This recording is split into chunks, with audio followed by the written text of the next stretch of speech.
साथियों, आप सभी का इस प्लेटफॉर्म पर स्वागत है। यदि आप सिविल सर्विसेज की तैयारी कर रहे हैं या करने वाले हैं, तो उसमें जो जीएस वाला पोर्शन है, उसमें आपका हिस्ट्री का एक बहुत बड़ा रोल है। और हिस्ट्री में भी भारत के स्वतंत्रता संघर्ष अर्थात मॉडर्न हिस्ट्री का अपना एक काफ़ी बड़ा इम्पॉर्टेंट रोल है। तो इसी के तहत जो भारत का स्वतंत्रता संघर्ष नामक बिपिन चंद्रा की पुस्तक आती है, जो कि काफ़ी अच्छी पुस्तक है, इसको यहाँ पर हम लोग चैप्टर वाइज देखेंगे। यह पूरी पुस्तक जो है 40 चैप्टर की है और इसमें इस वीडियो के माध्यम से मैं आपको इन चैप्टर को जैसा उसमें लिखा है वैसा ही आपके सामने प्रस्तुत करने का पूरा प्रयास करूंगा। इसमें अपने तरफ से मुझे कुछ भी ऐड ऑन नहीं करना है, क्योंकि यह पुस्तक काफ़ी सरल भाषा में लिखी गई है। तो यदि आप इसको पढ़ते हैं या सुनते हैं तो आपको उसी से सारी चीज़ें क्लियर हो जाएंगी। तो चलिए प्रारंभ करते हैं। आज के दिन हम लोग पहला चैप्टर देखेंगे, 1857 का विद्रोह। तो चलिए प्रारंभ करते हैं। 11 मई 1857 दिल्ली की सड़कों पर सवेरा अभी उतर ही रहा था। जिंदगी की हलचल शुरू नहीं हुई थी, तभी मेरठ से आए सिपाहियों का एक दस्ता यमुना पार कर शहर में पहुंचा। उन्हें सामने दिखाई दिया चुंगी का दफ्तर। उन्होंने उसमें आग लगा दी और फिर लाल किले की तरफ बढ़ गए। इन सिपाहियों ने एक दिन पहले ही मेरठ में अपने अंग्रेज अफसरों का आदेश मानने से इनकार कर दिया था और उनकी हत्या कर दी थी। सिपाहियों के शहर में प्रवेश करते ही दिल्ली जैसे नींद से जागी। अच्छी भीड़ इन सिपाहियों के पीछे होली। सब रोमांचित थे। राजघाट दरवाजा पार कर ये लोग लाल किले के भीतर पहुंचे। सिपाहियों का यह दस्ता यहाँ मुगल सम्राट बहादुर शाह द्वितीय से यह अपील करने आया था कि सम्राट इन सिपाहियों का नेतृत्व स्वीकार करें। हालांकि ईस्ट इंडिया कंपनी से पेंशन पा रहे मुगल सम्राट के पास उस समय इन सिपाहियों की रहनुमाई करने के लिए बचा ही क्या था। फिर भी मुगल सम्राट का नाम इन सिपाहियों के विद्रोह को महत्व तो प्रदान कर ही सकता था। इसलिए जब सिपाहियों ने सम्राट से रहनुमाई की अपील की तो वह जरा हिचकिचाए, क्योंकि वह यह तय नहीं कर पा रहे थे कि इन सिपाहियों के इरादे वाकई में क्या हैं और फिर क्या वह खुद इस लायक हैं कि इस लड़ाई में कोई प्रभावी भूमिका निभा सकें। बहरहाल सिपाहियों ने बहादुर शाह को इस बात के लिए राजी कर लिया कि वह खुद को शहंशाह हिंदुस्तान घोषित करें। इसके बाद सिपाहियों ने दिल्ली पर कब्जा करने का अभियान शुरू किया। कंपनी के राजनीतिक एजेंट साइमन फ्रेजर समेत सैकड़ों अंग्रेज इस अभियान में मारे गए। सरकारी दफ्तरों पर या तो सिपाहियों ने कब्जा कर लिया या उन्हें नष्ट कर दिया। इस तरह सत्ता के केंद्र और प्रतीक के रूप में दिल्ली पर कब्जे के साथ 1857 के विद्रोह की शुरुआत हुई। विदेशी शासन को खत्म करने की दिशा में यह असफल लेकिन साहसिक प्रयास था। दिल्ली पर कब्जे और बहादुर शाह द्वितीय द्वारा खुद को हिंदुस्तान का सम्राट शहंशाह हिंदुस्तान घोषित किए जाने से इस विद्रोह को एक सकारात्मक राजनीतिक अर्थ मिला। यही नहीं, इससे गुजरे जमाने की दिल्ली की ताकत और आन बान की याद भी लोगों के दिमाग में ताजा हुई और यह बात बहुत आस बधाने वाली साबित हुई। मेरठ का विद्रोह और दिल्ली पर कब्जा तो बस एक शुरुआत थी। इसके बाद तो समूचे उत्तर भारत और पश्चिम व मध्य भारत के कुछ हिस्सों में तो सिपाहियों और नागरिकों के बीच विद्रोह की तेज लहर चल पड़ी। लेकिन दक्षिण भारत इस सबसे बिल्कुल अलग थलग रहा। पंजाब और बंगाल पर इसका असर मामूली रहा। बहरहाल कंपनी के 2,32,224 सिपाहियों में से करीब आधे सिपाहियों ने अपनी अपनी रेजिमेंटों को छोड़ दिया और सेना के उस आदेश को फूंक मारकर उड़ा दिया जिसे वर्षों के प्रशिक्षण और अनुशासन के जरिए उन्हें सिखाया गया था। मेरठ विद्रोह के भी पहले से कई छावनियों में असंतोष की चिंगारियां सुलगती रही थी। बरहनपुर की 19वीं नेटिव इन्फेंट्री ने नए किस्म की इनफील्ड राइफलों का इस्तेमाल करने से इनकार कर दिया। नतीजा यह हुआ कि इस रेजिमेंट को भंग कर दिया गया। 34वीं नेटिव इन्फेंट्री का जवान मंगल पांडे तो इससे भी एक कदम और आगे बढ़ गया और उसने अपने सार्जेंट मेजर पर गोली चला दी। उसे पकड़ लिया गया और फांसी दे दी गई। इस रेजिमेंट को भी भंग कर दिया गया। 7वीं अवध रेजिमेंट के जवानों ने भी अपने अफसरों के आदेश मानने से इनकार कर दिया। इस रेजिमेंट का भी वही हश्र हुआ जो बाकी दोनों रेजिमेंटों का हुआ था। दिल्ली पर कब्जे के 1 महीने के भीतर लगभग सभी बड़े केंद्रों कानपुर, लखनऊ, बनारस, इलाहाबाद, बरेली, जगदीशपुर और झांसी तक फैल गया। इन सब जगहों पर लोगों में अंग्रेजों के खिलाफ गहरी नफरत थी। विद्रोहियों ने हर जगह अंग्रेज प्रशासन के पांव उखाड़ दिए। चूंकि विद्रोही सिपाहियों के पास अपना कोई नेता नहीं था, इसलिए उन्होंने स्थानीय सामंतों, नवाबों और राजाओं को अपने साथ लिया और उन्हें नेतृत्व की जिम्मेदारी सौंपी। ये लोग भी ब्रिटिश हुकूमत के हाथों काफी सताए जा चुके थे, इसलिए उनमें असंतोष तो था ही, वे विद्रोही सिपाहियों के साथ आ गए। कानपुर में अंतिम में मराठा पेशवा बाजीराव द्वितीय के दत्तक पुत्र नाना साहब को विद्रोहियों ने अपनी कमान सौंपी। अंग्रेजों ने नाना साहब को उत्तराधिकारी नहीं माना था और उन्हें पूना से निर्वासित कर दिया गया था, इसलिए वह उस समय कानपुर में रह रहे थे। लखनऊ में बेगम हजरत महल ने नेतृत्व संभाला, जहां अपदस्थ नवाब के प्रति लोगों में गहरी सहानुभूति थी। हजरत महल के बेटे बिरजिस कादिर ने वहां खुद को नवाब घोषित कर दिया और अपना प्रशासन स्थापित किया। सारे महत्वपूर्ण पदों पर मुसलमान और हिंदुओं को नियुक्त किया। बरेली में रुहेलखंड के भूतपूर्व शासक के उत्तराधिकारी खान बहादुर ने रहनुमाई की। हालांकि ब्रिटिश पेंशन पर गुजर बसर कर रहे खान बहादुर ने शुरू में इसमें कोई दिलचस्पी नहीं ली थी। सच तो यह है कि शुरू में उन्होंने कमिश्नर को विद्रोहियों की गतिविधियों के बारे में चेतावनी दी थी, लेकिन विद्रोह की लहर के फैलते ही उन्होंने खुद प्रशासन संभाल लिया और करीब 40,000 सैनिकों को संगठित कर अपनी मजबूत सेना बनाई और अंग्रेजों का कड़ा मुकाबला किया। बिहार में जगदीशपुर के जमींदार कुंवर सिंह ने विद्रोह का नेतृत्व किया। 70 साल की उम्र में जमींदार कुंवर सिंह को अंग्रेजों ने दिवालियेपन की कगार पर पहुंचा दिया था, इसलिए वह भीतर ही भीतर अंग्रेजों के दुश्मन हो गए थे।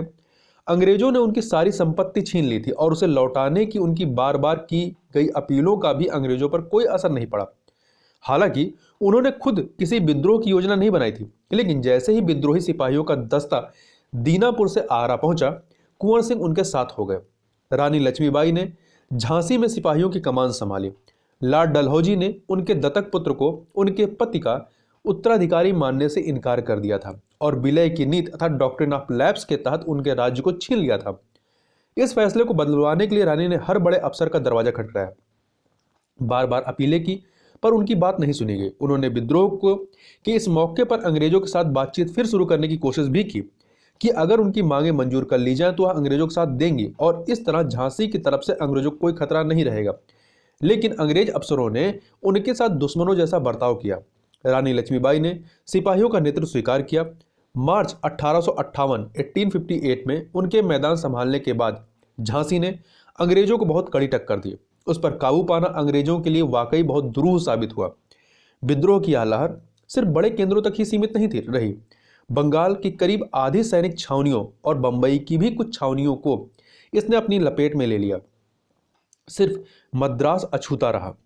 वहां सैनिक अपने अंग्रेज अफसरों के प्रति निष्ठावान बने रहे। यहां सवाल उठता है कि कंपनी बहादुर की नौकरी में लगे सिपाहियों ने आर्थिक स्थायित्व और सामाजिक प्रतिष्ठा को ठोकर मारकर विद्रोह क्यों किया? सारी सुविधाओं को त्याग कर सिपाहियों ने अनिश्चित भविष्य का खतरा क्यों मोल लिया? दिल्ली में सिपाहियों ने जो मुनादी की थी वह इस सवाल का जवाब देती है। इसमें कहा गया कि सब जानते हैं कि अंग्रेजों ने इन दिनों क्या गंदे तरीके अपनाए। पहले तो उन्होंने सारी हिंदुस्तानी सेना का धर्म नष्ट कर दिया और फिर लोगों को अनिवार्य रूप से ईसाई बनने पर मजबूर किया। इसलिए हम पूरी तरह अपने धर्म पर कायम रहते हुए लोगों के साथ एकजुट हुए हैं और हमने किसी मलेच्छ को जीवित नहीं छोड़ा है और इस बुनियाद पर हमने दिल्ली का शासन फिर से स्थापित किया है। कंपनी की सैनिक छावनियों में कई ऐसी सेवा शर्तें थीं जिनसे मुख्यतः उत्तर दक्षिण प्रांतों और अवध वर्तमान का उत्तर प्रदेश से आने वाली ऊंची जात के हिंदू सिपाहियों के धार्मिक विश्वासों और पूर्वाग्रहों को ठेस पहुंची थी। शुरू में तो अंग्रेज प्रशासन ने सिपाहियों की बात पर ध्यान दिया और उनकी आपत्तियों को स्वीकार किया। ऐसी व्यवस्था भी की गई थी कि सिपाही अपने धर्म और जात की मान्यताओं और रिवाजों के तहत रह सकें। लेकिन जैसे जैसे सेना की जिम्मेदारी बढ़ती गई, न सिर्फ देश के कई हिस्सों में बल्कि विदेशों में भी भारतीय सिपाहियों को भेजा जाने लगा, तो धार्मिक मान्यताओं के तहत उन्हें सुविधाएं दे पाना संभव नहीं रह गया। फिर एक रेजिमेंट के भीतर कई अलग अलग जातियों की मौजूदगी और जाति भेद की भावना निश्चित ही सैनिक दृष्टि से कोई फायदे की स्थिति नहीं थी। इसलिए प्रशासन ने सबसे आसान रास्ता सोचा, ब्राह्मणों की भर्ती में कमी लाई है, लेकिन यह कोशिश सफल नहीं हुई। 19वीं सदी के मध्य में बंगाल सेना में ऊंची जातियों का ही वर्चस्व था। धार्मिक विरोध सबसे पहले 1824 में उभरा, जब बैरकपुर की 47वीं रेजिमेंट को वर्मा जाने का आदेश दिया गया। हिंदुओं के लिए तब समुद्र पार करने का मतलब था उनका धर्म नष्ट होना, इसलिए सिपाहियों ने इनकार कर दिया। आदेश का विरोध करने वाले सिपाहियों को फांसी पर चढ़ा दिया गया और रेजिमेंट भंग कर दिए गए। अफगान युद्ध के दौरान तो भारतीय सिपाहियों की धार्मिक मान्यताओं को गहरी ठेस लगी। युद्ध के दौरान सिपाहियों को कैसा भी और कुछ भी खाने पीने पर मजबूर किया गया। नतीजा यह हुआ कि सिपाहियों के गांव घर के लोगों में यह भावना बैठ गई कि सिपाही धार्मिक मान्यताओं का पालन नहीं कर सकते। इसलिए युद्ध के बाद सिपाहियों के घर लौटने पर बिरादरी में वापस लौटना उनके लिए मुश्किल हो गया। सीताराम नाम का एक सिपाही जब अफगानिस्तान से लौटा तो न सिर्फ उसे अपने गांव बल्कि अपनी बैरक में भी जाति बाहर घोषित कर दिया गया। इस तरह कंपनी की नौकरी में होने की इज्जत उसे समाज में जगह नहीं दिला सकी। धर्म और जाति कहीं ज्यादा ताकतवर साबित हुई। अफवाह उड़ी कि सरकार छिपे तौर पर धर्म परिवर्तन को बढ़ावा दे रही है, ईसाई बनने के लिए प्रोत्साहन दे रही है। इस अफवाह से सिपाही और भड़क उठे। सरकार और ईसाई मिशनरियों के आपसी रिश्तों ने अफवाह को बल दिया। कुछ छावनियों में इस मिशनरियों को ईसाई धर्म प्रचार की पूरी छूट थी। इसके अलावा आटे में हड्डी का चूरा मिलाने की खबर और नई इनफील्ड राइफल के प्रयोग ने सरकार के प्रति और संदेह पैदा कर दिया। नई राइफल में प्रयोग होने वाली कारतूसों को राइफल में भरने से पहले दांत से खींचकर खोलना पड़ता था। इसमें जो ग्रीस लगी होती थी वह गाय और सुअर की चर्बी से बनती थी। सिपाहियों की धार्मिक भावनाओं को इससे ठेस पहुंची। उन्हें लगा कि उनका धर्म खतरे में है, लेकिन उनके क्षोभ का कारण केवल आहत धार्मिक भावनाएं ही नहीं थी। वे खराब सेवा शर्तों के कारण भी क्षुब्ध थे। वेतन बहुत कम था और जिंदगी नरकीय। पैदल सेना के सिपाहियों को 7 रुपये मिलते थे और घुड़सवार सेना के सिपाही को 27 रुपये, लेकिन इसी में से उसे अपनी वर्दी, भोजन इत्यादि पर खर्च भी करना पड़ता था। समूचे खर्च के बाद बमुश्किल 1 या 2 रुपये बचते थे। इसके अलावा उन्हें हमेशा यह महसूस होता कि वह समान वेतन भोगी अपने अंग्रेज साथी का सम्यक बनकर रह गया है। हर कदम पर उसे लगता कि गोरे काले का भेद किया जा रहा है। पदोन्नति और अधिकार दोनों मामलों में उसके साथ भेदभाव बढ़ता जाता था। टी.आर. होम्स ने लिखा है, सिपाही जानता था कि वह चाहे जितनी कर्तव्य निष्ठा दिखाए, चाहे जितना बहादुर सैनिक बन जाए, उसे अंग्रेज सैनिक के बराबर वेतन कभी नहीं मिलेगा। 30 वर्ष की कर्तव्यनिष्ठ सेवा भी उसे अंग्रेज अफसर का मातहत होने से बचा नहीं सकेगी। वास्तव में ये सिपाही सैनिक वर्दी में किसान थे जो अब तक गांव की मिट्टी से जुड़े थे। एक सैनिक अधिकारी ने डलहौजी को संभावित खतरे के बारे में चेतावनी दे दी थी। हमारी सेना देश के किसानों के बीच में बनी है। किसान के कुछ अधिकार हैं। यदि इन अधिकारों का हनन हुआ तो हम ज्यादा दिनों तक सेना पर भरोसा नहीं कर सकेंगे। यदि आप भारतीय जनता की संस्थाओं पर कुठाराघात करेंगे तो सेना भारतीय जनता की हमदर्द हो जाएगी, क्योंकि वह इसी के बीच से बनी है। किसी भी व्यक्ति के अधिकारों के हनन का मतलब है किसी न किसी सैनिक के अधिकारों का हनन, क्योंकि हर सैनिक किसी न किसी का या तो बाप है या बेटा या भाई या दूर का रिश्तेदार। वास्तव में उस समय अवध में शायद ही कोई ऐसा परिवार रहा हो जिसका कोई सदस्य सेना में ना रहा हो। केवल अवध के ही 75,000 सैनिक सेना में थे। कोई भी घटना इन्हें तत्काल प्रभावित करती थी। नए भू राजस्व कानून ने सैनिकों को बहुत प्रभावित किया। इसके खिलाफ केवल सैनिकों की ओर से 15,000 अर्जियां दायर की गईं। दिल्ली के विद्रोहियों का घोषणापत्र इस बात का सबूत था कि सिपाही अंग्रेजी शासन के दमन के प्रति सचेत हो गए थे। इस प्रकार सेना अपने आप में ही अंग्रेजी हुकूमत के खिलाफ विद्रोह का पर्याय बन गई या पर्याय हो गई थी। यह सब इसलिए हुआ क्योंकि सैनिक किसी न किसी तरह आम जनता से जुड़े थे। ग्रामीण जनता के बीच अंग्रेजी हुकूमत के खिलाफ जो विद्रोही काम कर रहे थे, उन्होंने विद्रोही सिपाहियों का समर्थन किया। विशेषकर उत्तर पश्चिम प्रांतों और अवध में बंगाल आर्मी में ज्यादातर सैनिक इन्हीं क्षेत्रों से भर्ती किए जाते थे। केवल मुजफ्फरनगर और सहारनपुर को छोड़कर बाकी सारे स्थानों पर सिपाहियों के विद्रोह के साथ साथ नागरिकों का भी विद्रोह शुरू हो गया। मुजफ्फरनगर और सहारनपुर को छोड़कर सिपाहियों के विद्रोह ने ग्रामीणों को कुछ हद तक सरकारी भय से मुक्ति दिलाई और संगठित विद्रोह सड़कों पर आ गया। सरकारी इमारतें फूंक दी गईं, खजाना लूटा गया, बैरकें तोड़ी गईं, हथियार लूटे गए और जेल के फाटक खोल दिए गए। ग्रामीणों के बीच अंग्रेजी हुकूमत के खिलाफ विद्रोह का शंखनाद करने वाले विद्रोही नेताओं का असर समाज के हर तबके पर पड़ा। किसान, दस्तकार, धर्मगुरु, नौकरी पेशा, दुकानदार, हर कोई इस विद्रोह में शामिल हो गया और सिपाहियों का विद्रोह आम जनता का विद्रोह बन गया। अंग्रेजी हुकूमत की दमनकारी नीतियों के खिलाफ एक संगठित आवाज थी यह बगावत।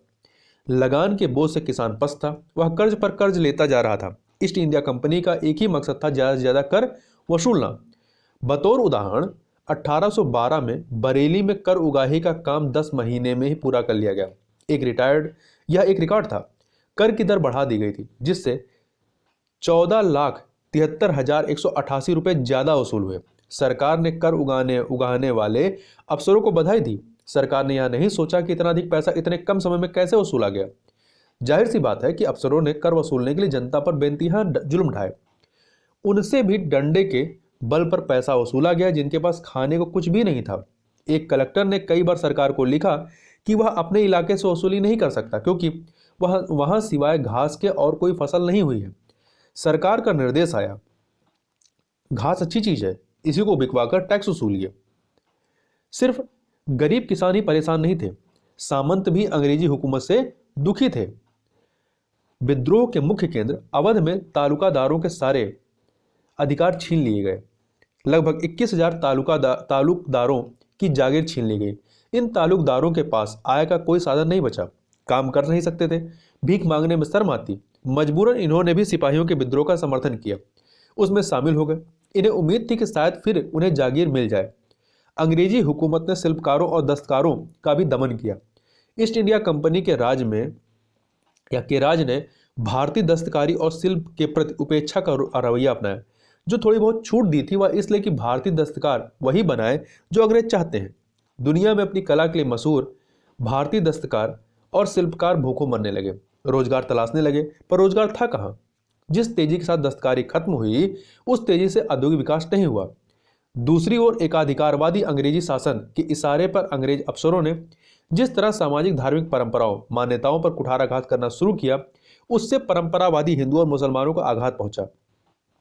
उन्हें लगा कि सामाजिक परिवर्तन के नाम पर कानून बनाकर अंग्रेज उनके अर्थात हिंदू और मुसलमानों के धर्म और संस्कृति को नष्ट करना चाहते हैं। उन्हें लगा कि ईसाई मिशनरी उन्हें अपने जाल में फंसाते जा रहे हैं। इस प्रकार परंपरावादी और कट्टरपंथी हिंदू मुसलमान भी अंग्रेजी हुकूमत के खिलाफ हो गए।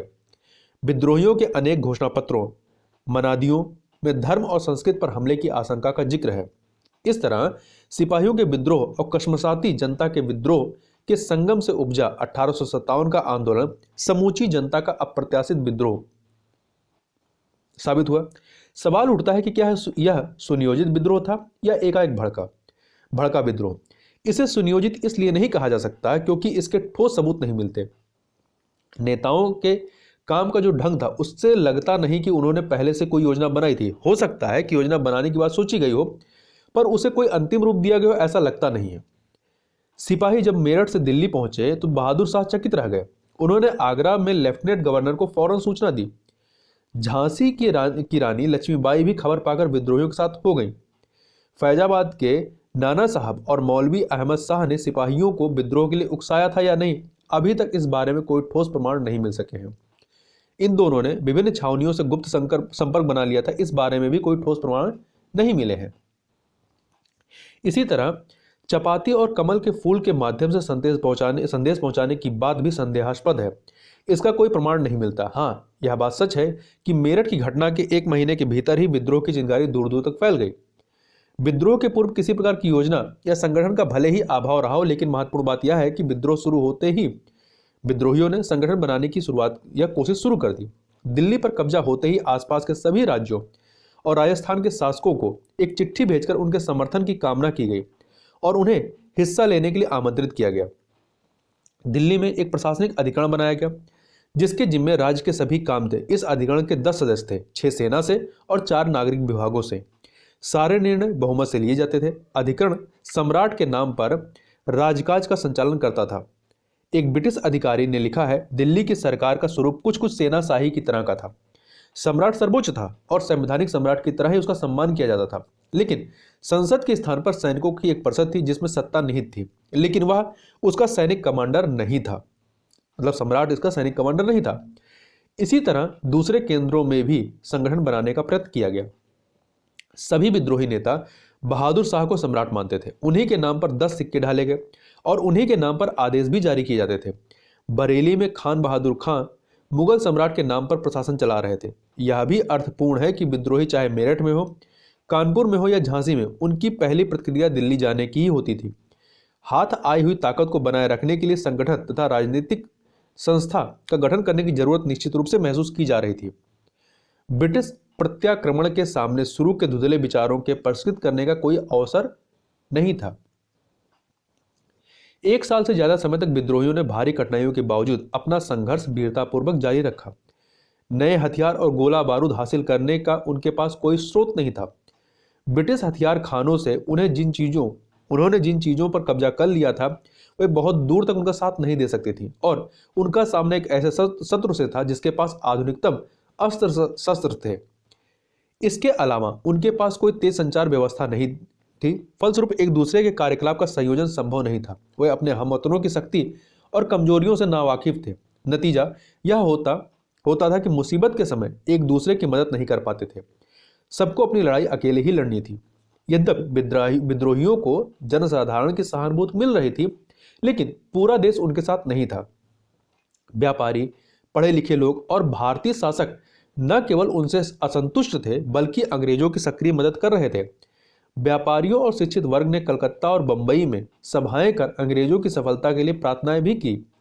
कुछ अपवादों को छोड़कर अधिकांश भारतीय शासकों ने अपने भविष्य की सुरक्षा अंग्रेजों का साथ देने में देखी और आदमियों तथा साथ सामान से उनकी मदद भी की। अंग्रेजों की यही मदद यदि सिपाहियों को मिली होती तो शायद किस्सा कुछ और ही होता।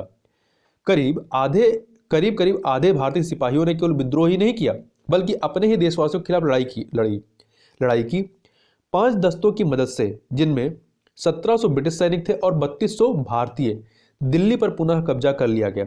कश्मीरी गेट को उड़ाने के काम को अंजाम दिया 6 ब्रिटिश अफसरों और 24 भारतीयों ने, जिनमें 10 पंजाबी थे और शेष आगरा तथा अवध के। सच तो यह है कि झांसी की रानी, कुंवर सिंह और मौलवी अहमदुल्ला जैसे कुछ एक सम्माननीय अपवादों को छोड़कर विद्रोहियों को अपने नेताओं से कोई खास मदद नहीं मिली। इनमें से अधिकांश इस विद्रोह के महत्व को समझ नहीं पाए और अवसर के अनुकूल खड़े नहीं हो सके। बहादुर शाह और जीनत महल को सिपाहियों पर भरोसा नहीं था और अपनी सुरक्षा के लिए वे ब्रिटिश अधिकारियों से बातचीत चला रहे थे। ज्यादातर तालुकादारों को महज अपने हितों से मतलब था, और मानसिंह जैसे कुछ लोगों ने तो परिस्थिति की मांग के अनुसार कई बार अपनी वफादारी बदली। जो चीज विद्रोहियों को एक सूत्र में जोड़ती थी वह थी विदेशी हुकूमत के प्रति घृणा। लेकिन उनके पास ना तो कोई राजनीतिक दृष्टि थी और ना भविष्य का कोई साफ नक्शा। वह सब अपने अतीत के कैदी थे और मूलतः अपने विशेषाधिकारों की प्राप्ति के लिए लड़ रहे थे। फलस्वरूप एक नई राजनीतिक व्यवस्था कायम करने की क्षमता उनमें नहीं थी। ऐसी स्थिति में यह आश्चर्यजनक नहीं है कि वे क्रांतिकारी नेतृत्व नहीं दे सके। जॉन लॉरेंस ने ठीक ही टिप्पणी की है कि अगर उनमें अर्थात विद्रोहियों में से एक भी योग्य नेता निकला होता तो हम सदा के लिए हार जाते। यह होना नहीं था, फिर भी विद्रोहियों ने अनुकरणीय साहस, समर्पण और प्रतिबद्धता का परिचय दिया। हजारों लोगों ने अपने प्रिय आदर्श के लिए लड़ते हुए इज्जत से जान दी। बहरहाल सिर्फ वीरता ही उनसे कहीं अधिक शक्तिशाली ब्रिटिश फौज का प्रत्याक्रमण झेलने के लिए काफी नहीं थी। सबसे पहले दिल्ली का पतन हुआ 20 सितंबर 1857 को। एक लंबी और घमासान लड़ाई के बाद हुमायूं के मकबरे में शरण लिए हुए बहादुर शाह को पकड़ लिया गया और उन पर मुकदमा चलाया गया और फिर बर्मा भेज दिया गया। चूंकि दिल्ली ही विद्रोहियों की एकमात्र आशा थी, इसलिए उस पर अंग्रेजों का कब्जा होते ही विद्रोह की ऋण टूट गई। ब्रिटिश सैनिक सत्ता ने एक के बाद एक सभी केंद्रों पर कब्जा करना शुरू कर दिया। झांसी की रानी मर्दानगी के साथ अंत तक लक्ष्य पर अटल रही और युद्ध क्षेत्र में लड़ते हुए 17 जून 1858 को उन्होंने प्राण दे दिए। जनरल ह्यूगरेज ने जिसने उन्हें पराजित किया, अपने दुर्जेय शत्रु के बारे में कहा कि यहाँ वह औरत सोई हुई है जो विद्रोहियों में एकमात्र मर्द थी। नाना साहब ने समर्पण करने से इनकार कर दिया और वे 1859 के शुरू में नेपाल चले गए। उन्हें यह आशा थी कि वे फिर संघर्ष छेड़ सकेंगे। कुंवर सिंह ने अपनी पकी हुई उम्र के बावजूद काफी फुर्ती दिखाई और अंत तक अंग्रेजों को पता नहीं लगने दिया कि वे कहाँ हैं। उनकी मृत्यु 9 मई 1858 को हुई। तत्या टोपे ने अपनी इकाई के साथ अप्रैल 1859 तक गुरिल्ला लड़ाई सफलतापूर्वक जारी रखी, लेकिन एक जमींदार ने उनके साथ धोखा दिया और अंग्रेजों ने उन्हें मौत के घाट उतार दिया। तो इस तरह उस सबसे बड़ी चुनौती का अंत हुआ जो ब्रिटिश साम्राज्यवाद को भारत में झेलनी पड़ी। चूंकि विद्रोहियों को सफलता नहीं मिली, इसलिए इसके बारे में सिर्फ अनुमान ही किया जा सकता है कि अगर वे सफल हो जाते तो इतिहास की दिशा क्या होती। क्या होता यदि उन्होंने इतिहास की धारा को विपरीत दिशा में मोड़ दिया होता और पुरानी सामंती व्यवस्था को एक नई ताकत के साथ पुनः स्थापित किया होता? यहाँ इस पर विचार करने की जरूरत नहीं है। हालांकि इतना तो कहा ही जा सकता है कि उनकी तमाम सीमाओं और दुर्बलताओं के बावजूद उनके सामने एकमात्र विकल्प यही नहीं था। विदेशी शासन से राष्ट्र को मुक्त कराने की उनकी कोशिश एक देशभक्तिपूर्ण और इसलिए प्रगतिशील कार्रवाई थी। यदि किसी ऐतिहासिक घटना का महत्व उसकी तत्कालिक उपलब्धियों तक सीमित नहीं होता तो 1857 का विद्रोह भी महज एक ऐतिहासिक ट्रेजेडी नहीं थी। अपनी विफलता में भी इसने एक महान उद्देश्य की पूर्ति की। यह उस राष्ट्रीय मुक्ति आंदोलन का प्रेरणा स्रोत बन गया जिसने वह हासिल कर दिखाया जो विद्रोह हासिल नहीं कर सका, 1857 का विद्रोह। तो इसी के साथ यह चैप्टर समाप्त होता है। तो इस वीडियो में बस इतना ही। मिलते हैं नेक्स्ट वीडियो में, तब तक के लिए बहुत बहुत धन्यवाद।